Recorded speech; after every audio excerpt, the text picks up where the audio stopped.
이와 같이 좋은 날 오후에 또 이렇게 하나님 앞에 같이 예배하고 말씀을 상고하게 되는 것은 다 하나님의 은혜인 줄 믿습니다.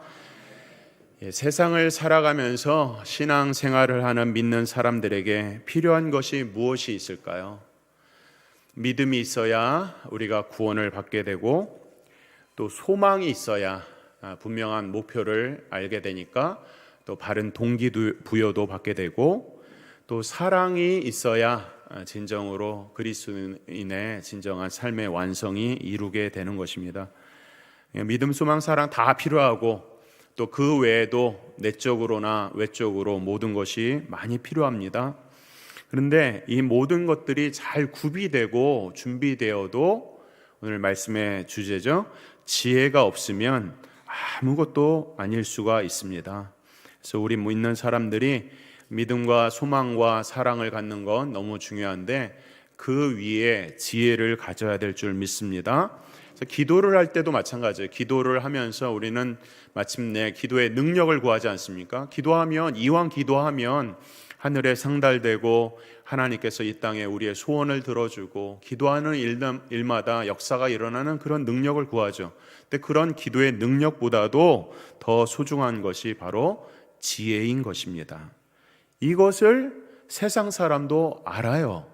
지혜가 얼마나 소중한지. 그래서 오늘 본문 10절에 보면 애굽의 바로가 뭐라고 그럽니까? 이스라엘 핍박하면서 우리가 그들에 대하여 지혜롭게 하자.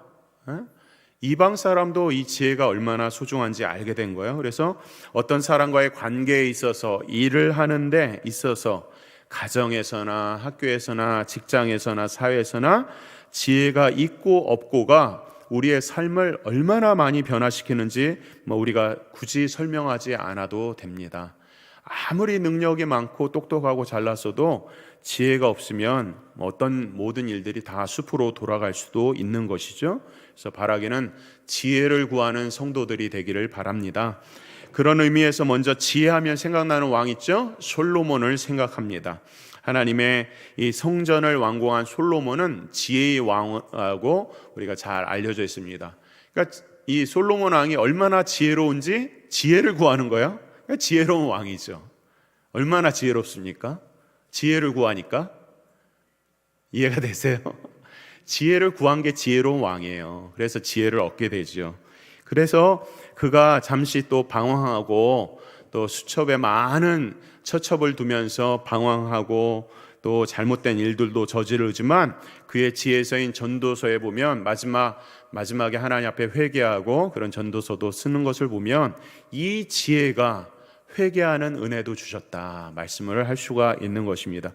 그렇다면 솔로몬 왕이 왜 지혜를 구했는지 살펴보면 열왕기상 3장 5절부터 12절, 본문이 좀 길지만 제가 쭉 보겠습니다. 기브온에서 밤에 여호와께서 솔로몬의 꿈에 나타나시니라. 하나님이 이르시되 내가 내게 무엇을 줄고 너는 구하라. 솔로몬이 이르되 주의 종 내 아버지 다윗의 성실과 공의와 정직한 마음으로 주와 함께 주 앞에서 행함으로 주께서 그에게 큰 은혜를 베푸셨고, 주께서 또 그를 위하여 이 큰 은혜를 항상 주사 오늘과 같이 그의 자리에 앉을 아들을 그에게 주셨나이다. 나의 하나님 여호와여, 주께서 종으로 종의 아버지 다윗을 대신하여 왕이 되게 하였사오니 종은 작은 아이라. 출입할 줄을 알지 못하고 주께서 택하신 백성 가운데 있나이다. 그들은 큰 백성이라 수요가 많아서 셀 수도 없고 기록할 수도 없사오니 누가 주의 이 많은 백성을 재판할 수 있사오리까? 듣는 마음을 종에게 주사 주의 백성을 재판하여 선악을 분별하게 하옵소서. 솔로몬이 이것을 구하며 그 말씀이 주의 마음에 든지라. 이에 하나님이 그에게 이르시되 내가 이것을 구하도다. 자기를 위하여 장수하기를 구하지도 아니하고 부도 구하지 아니하고 자기 원수의 생명도 멸하기를 구하지 아니하고 오직 송사를 듣고 분별하는 지혜를 구하였으니 내가 내 말대로 하여 내게 지혜롭고 총명한 마음을 주노니 내 앞에서도 너와 같은 자가 없었거니와 내 뒤에도 너와 같은 자가 일어남이 없으리라. 솔로몬이 자기의 건강도 부도 또는 원수 갚는 것도 구하지 않고 그저 마음을 어디에 쓰고 있어요? 하나님께서 주신 사명, 자기에게 주신 백성들을 잘 양육하고 치리하는 거에 마음을 쓰니까 하나님이 너무 기뻐하시는 거죠. 이게 정말 지혜가 아닙니까?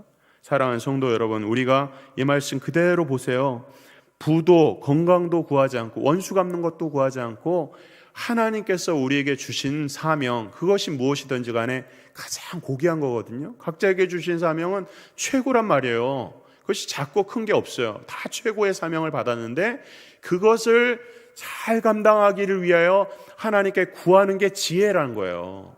그러면 하나님께서 더불어서 우리에게 주시는 걸 주는 거예요. 기도가 그런 것입니다. 기도가 중보기도가 중요하다고 하지 않습니까? 기도가 그냥 나를 위해서 기도하면 나를 위해서 기도하는 사람은 누구밖에 없어요? 자기밖에 없어요. 생각해 보세요. 근데 남을 위해서 기도하는 사람들이 우리가 다 남을 위해서 기도하고 자기를 위해서 기도하지 않아요. 그럼 나 자신을 위해서 기도하는 사람 여기 모이면 100명이 모이면 100사람이 나를 위해서 기도하는 거예요. 내가 나만을 위해서 기도하면 나밖에 기도하지 않지만 중보 기도하면 다른 사람이 나를 위해서 100사람이 기도하니 그야말로 그것이 능력이고 지혜가 아니겠어요? 그러니까 우리가 무엇을 구해야 될지 성경은 분명하게 말씀을 하고 있는 것입니다. 이 말씀에 지혜를 갖길 바랍니다.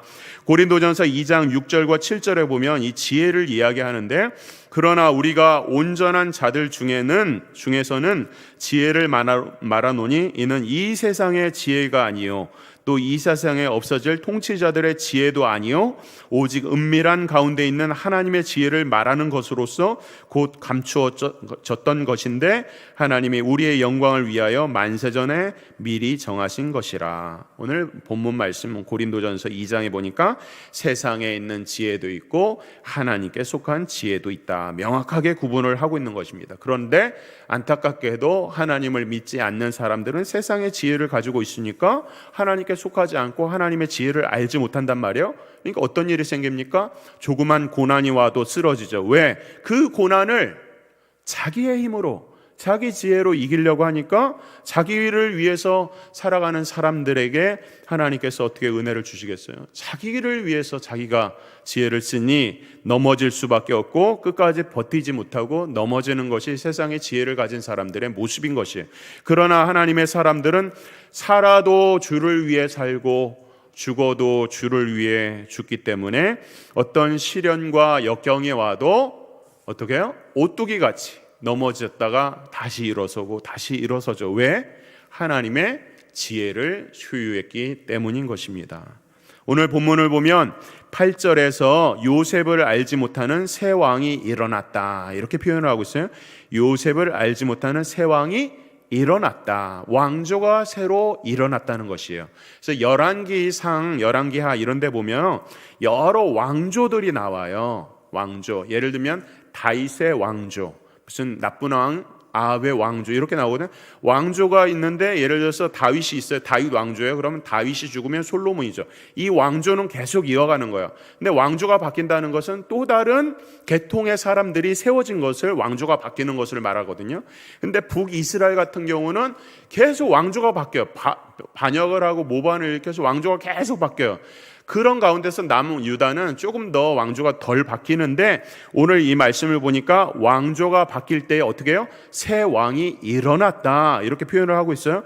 이 말씀은 출애굽기 저자가 말을 하고 있는 이 의도는 어떤 것이냐면, 요셉을 알지 못하는 새 왕이 일어났다고 하는 것은 이제 이스라엘에게 고통과 환난의 시간이 준비되었다, 이런 뜻일 수도 있고, 이제 하나님의 이 약속하신 것이 성취될 때가 되었다라고 이야기할 수도 있고, 오늘 주제의 말씀처럼 이제 하나님의 지혜를 소유한 자들이 과연 어떻게 참 지혜를 보여줄지를 이제 나타나게 될 때가 왔다, 이렇게 여러 가지로 생각을 할 수 있어요. 생각해 보세요. 오늘 본문에서 요셉을 알지 못하는 새 왕이 일어났다라고 하는, 요셉을 알지 못한다는 것이 정말 알지 못한다는 것일까요? 아니면 요셉이 애굽을 위해서 한 일이 역사에 다 애굽 왕조에 기록되어 있는데 요셉에게 적대적인 왕이 등장을 했다는 것일까요? 후자인 것입니다. 후자. 그래서 애굽의 왕은 바로라고 하거든요. 바로. 바로라고 하는 이름이 아니라 바로 하면 왕이에요. 왕의 호칭이 바로인데 애굽의 모든 왕조가 다 바로라고 하는데 바로는 곧 태양신의 아들이었어요. 우상 숭배 중에 최고인 태양신의 아들. 그래서 얼마나 많은 우상들을 섬겼는지 모릅니다. 그러니까 그 중에서 으뜸이 되는 태양신을 섬기면서 그것을 자기의 호칭으로 삼았으니까 그야말로 이 애굽 땅은 이제 우상 천국이 된 것입니다. 그러니까 과거 왕조를 살펴보니까 요셉이라고 하는 인물이 있었는데 총리가 되어서 애굽의 큰 환란을 이겼더라라고 역사에 기록되어 있는 거예요. 그런데 이 사람을 보니까 우상에 물들지 않고 저쪽에 이스라엘의 어떤 신 여호와라고 하는 신을 섬겼더라라고 하는 이런 역사의 기록을 보니까 우상 천국이고 우상의 대표적인 애굽의 새로운 왕 바로가 이것을 좋아할 리가 있겠어요? 존경의 대상이 아니라 이제는 적대의 대상이 되었다는 것으로 생각하는 것이 훨씬 더 합리적인 것이죠. 그래서 오늘 성경에서 새로운 왕조가 일어났다 하는 것이 그냥 역사가 바뀌었다 이런 얘기를 하고 있는 것이 아니라 오늘 제가 말씀하신 대로 새로운 차원의 시대가 열렸고 그것은 하나님의 언약의 약속을 이루는 그런 시대가 되었다라고 하는 새로운 차원에서 오늘 본문을 말씀하고 있는 것입니다. 8절에서 11절 다시 한번 보겠습니다. 요셉을 알지 못하는 새 왕이 일어나 애굽을 다스리더니 그가 그 백성에게 이르되 이 백성 이스라엘 자손이 우리보다 많고 강하도다. 자, 우리가 그들에게 대하여 지혜롭게 하자. 두렵건대 그들이 더 많게 되면 전쟁이 일어날 때에 우리 대적과 합하여 우리와 싸우고 이 땅에서 나갈까 하노라 하고 감독들을 그들 위에 세우고 그들에게 무거운 짐을 지워 괴롭게 하여 그들에게 바로를 위하여 국구성 비돔과 라암셋을 건축하게 하니라.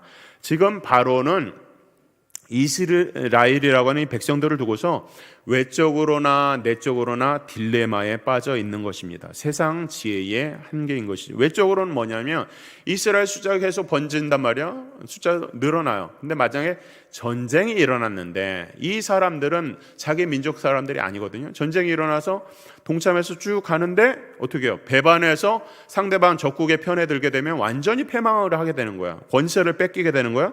내적으로는 어떻습니까? 저들을 계속 번성하니까 우리 민족이 아니니까 다 내어 쫓으면 좋겠는데 그러지도 못하는 거죠. 왜냐하면 저들은 힘이 세고 노동력이 너무나도 좋기 때문에 최고의 노동력을 가지고서 많은 부를 이룬단 말이에요.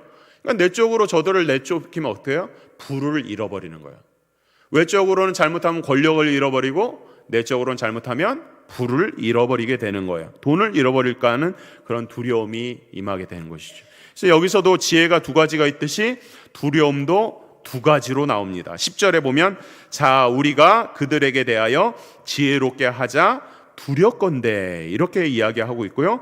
또 넘어가서 오늘 본문은 아니지만 17절에 보면 그러나 산파들이 하나님을 두려워하여 애굽 왕의 명령을 어기고 남자 아기들을 살린죄라면서 어떻습니까? 세상을 의지하는 지혜가 있듯이 세상을 두려워하는 두려움이 있고 하나님을 의지하는 지혜가 있듯이 하나님을 두려워하고 경외하는 두려움이 있다는 거예요. 그래서 전자는 다 자기를 위해서 살아가는 못난 사람들이지만 후자는 다 우리 신자들 하나님을 두려워하고 하나님의 지혜를 갖는 것이죠. 하나님을 소유하면 세상의 지혜가 헛되다는 것을 알게 되고 하나님을 두려워하면 세상을 이긴다고 말씀을 하고 있는 것입니다.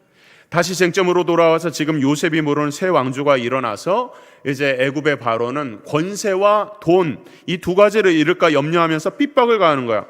그러니까 이 핍박과 고난이라고 하는 것은 뭐냐면 이스라엘이 하나님 나라의 대제사장이란 말이에요. 제사장 나라가 되었어요. 그래서 이스라엘 핍박에서 세상 권력이 이제 하나님의 대제사장 나라인 이스라엘과 본격적인 전쟁이 시작됨을 지금 알리는 것입니다. 영적인 시각에서 12절을 다시 한번 보세요. 그러나 학대를 받을수록 더욱 번성하여 퍼지니라. 지금 이것을 어떻게 세상의 지혜로 우리가 이해를 할 수 있겠어요? 학대를 받으면 어떻게 돼요? 더 예속당하고 고통당해서 쭈그러들고 쭈그러드는데 그렇지가 않고 더 번성한다는 거예요. 왜 이 말씀을 하고 있냐면 지금 출애굽기의 말씀은 단순하게 이스라엘 역사를 이야기하고 있는 것이 아니라는 거예요. 이 출애굽기의 말씀은 하나님께서 당신의 사랑하는 백성들을 어떻게 모시고 그들을 어떻게 제사장 나라로 삼으시는지를 말씀을 하고 있어요. 지난번 출애굽 첫 번째 강의의 말씀이 그것이죠. 이스라엘이 이스라엘 되기 위해서 아브라함과 약속하셔서 400년이라고 하는 그 시간을 보내게 하시고서 저들을 준비시켜 주시는 거예요. 그리고 마침내 하나님의 언약을, 아브라함에게 맺었던 언약을 이루어 가시는 거예요. 그러니까 하나님께서 저들을 아브라함을 통해서 자손을 이루고 400년 만에 이스라엘이라고 하는 하나님의 제사장 나라를 삼으시는 일들이 반드시 어떻게 돼요? 이루어지고야 말죠. 아무리 학대를 하고 아무리 핍박을 한다고 해서 그것이 이루어지지 않는 것이 아니라 이루어지고야 만다는 거예요. 왜? 하나님의 역사이기 때문에. 오늘 그것을 말씀하고, 그것을 오늘 세상의 지혜가 아닌 하나님의 지혜라고 말씀을 하고 있는 것입니다. 그런 면에서 우리가 볼 때 이 세상에서의 삶이라고 하는 것은 육적인 싸움이 아니라 영적인 싸움인 것이 분명합니다. 하나님의 교회가 세워질 때도 분명하게 무슨 큰 일이 일어나고 큰 열매가 맺으려면요, 큰 시험도 오고 큰 역경도 지나가야 열매도 맺는 거예요. 오늘 우리 교회가 어떤 현실에 있는지 우리가 그것을 깨달아서 영적으로 기도해야 되는 것이죠. 사탄 마귀 권세가 어떻게 하든지 핍박을 가합니다.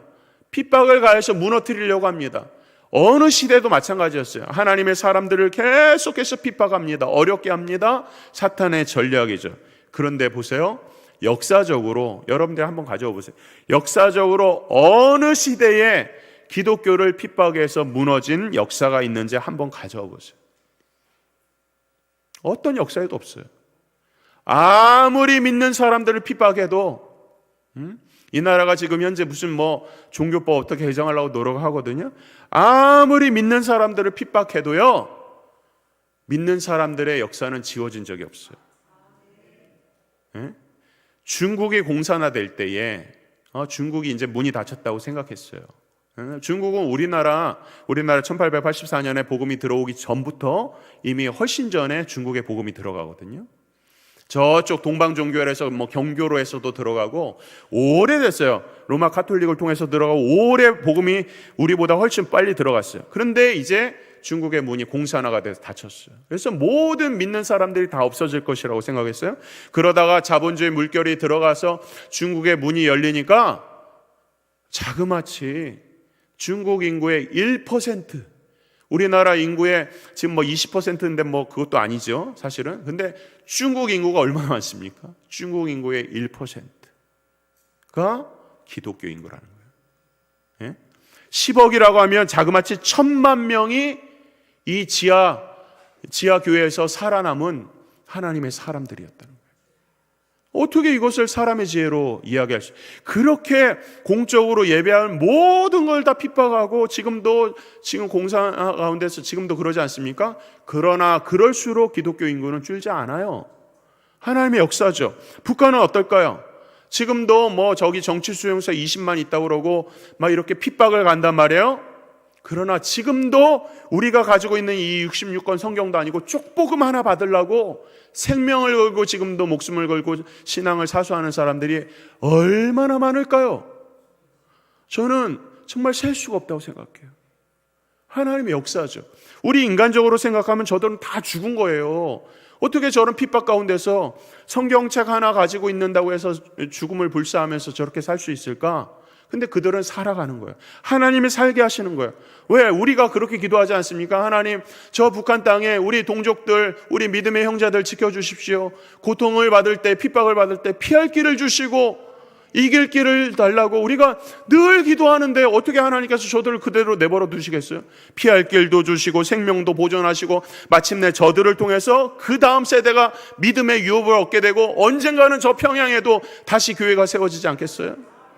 하나님의 역사야, 하나님의 역사. 인간의 지혜로 알 수가 없어요. 사단은 강력한 핍박을 가하면 세상의 모든 믿는 사람들이 다 박멸당할 것이라고 했지만 역사적으로 그런 일은 한 번도 일어나지 않은 거예요. 지금 세계 전쟁이 일어나서 이 전쟁이 어떻게 될까, 핵이 터질까, 여러분 두려워하지 마십시오. 세상 역사를 주관하시는 분은 하나님이지 저 미국에 힘 있는 어떤 정부에서 세상 역사를 주관하는 게 아니에요. 그걸 믿으셔야 돼요. 하나님께서 세상을 창조하시고 세상을 다스리고 계시는데 인간이 만든 핵무기로 세상이 망할 것 같으세요? 사람들은 그렇게 가르치죠. 그러나 하나님의 방법으로 하나님의 때에 하나님의 일을 하시는 거예요. 때가 되면 모든 사람들을 구원받을 만한 때가 되면 하나님께서는 하나님의 일을 하시는 것이지 인간의 야욕과 욕심을 가지고 전쟁을 일으켜서 자국 패권주의로 간다고 해서 세상이 멸망하는 것이 아니에요. 두려워하지 마시고 사재기하지 마세요. 믿음을 가지셔야 합니다. 세상 역사와 하나님의 역사는 언제나 아이러니 역순이었어요. 핍박을 가한 번성하고 역사를 쥐락펴락할 것 같지만 무너지지 않았고 하나님을 두려워하면 하나님의 교회가 세워졌던 것입니다. 그래서 오늘 11절에 보면 뭐라고 해서 비돔과 라암셉을 쌓게 하자 이러지 않습니까? 자기 권세로 성을 쌓는 거 어디서 많이 보았지요? 바벨탑 사건이죠. 창세기 11장의 바벨탑 사건, 흩어지지 않고 자기의 명예를 하늘 꼭대기까지 쌓자 했던 바벨탑 사건. 그러나 그들은 흩어졌죠. 오늘도 마찬가지입니다. 애굽의 바로가 그렇게 성을 쌓아서 자신들의 이름을 내고 저들을 핍박하자, 저들을 죽이자 했지만 어떻게 해요? 저들은 다 흩어지고 모으니까 흩어지니까 다시 하나님 모으시는 이것이 하나님의 역사죠. 그러나 학대를 받을수록 더욱 번성하여 퍼져 나가니 이 말씀 안에 은혜를 누리길 바랍니다. 사랑하는 성도 여러분, 지금 이스라엘이 바로의 핍박을 받기 전에 어떤 상태에 있었는지를 확인을 할 필요가 있습니다. 이스라엘은요 이제 애굽에서 모세를 중심으로 해서 애굽에서 나가야 된단 말이에요. 출애굽을 해서 약속의 땅으로 가야 되는데 이스라엘 백성들은 어떻게 하고 있었어요? 나갈 준비를 하고 있었습니까? 전혀 그렇지 않았다는 것을 기억을 해야 됩니다. 그것을 반드시 알아야 돼요. 이스라엘 백성들은요 자신들이 잘 먹고 잘 살고 있다고 생각을 했다는 것을 놓치지 말아야 돼요. 모세가 등장했을 때 이스라엘 백성들은 귀찮아했어요. 애굽을 떠날 기미를 가지지 않았어요. 그저 잘 먹고 잘 살고 있는데 왜 우리에게 와서 이런 일을 하냐라고 이야기하죠. 그러면서 애굽이 본향이 아닌데도 하나님 약속의 땅이 있는데도 저들은 그 땅이든 어느 땅이든 뭔 상관이냐, 가나안이든 애굽이든 뭔 상관이냐, 이런 생각을 가지고 있었어요. 안주했던 것이죠. 물론 떠나는 일이 만만치 않아요. 떠나려고 하면 모든 터전을 다 놓고 가야 되고 또 움직이려고 하면 모든 걸 또 다 가져가야 되니까 움직이는 것이 만만치 않지만 하나님의 약속의 땅은 애굽이 아닌데도 이스라엘 백성들은 애굽에서 안주하려 했던 것을 기억을 해야 됩니다. 이것이 우리에게 보여주고 있는 인간의 모습입니다. 우리 인생들은요 가만 놔두면 그냥 안주하고 모으고 편안해지려고 하는 본성을 가지고 있고 인생의 본질입니다. 그러나 결코 인생은 안주해서는 안 됩니다.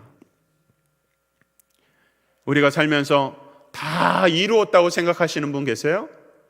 그러면 남은 건 뭘까요? 죽는 것밖에 남지 않아요. 다 이루었는데 뭐하러 살아요?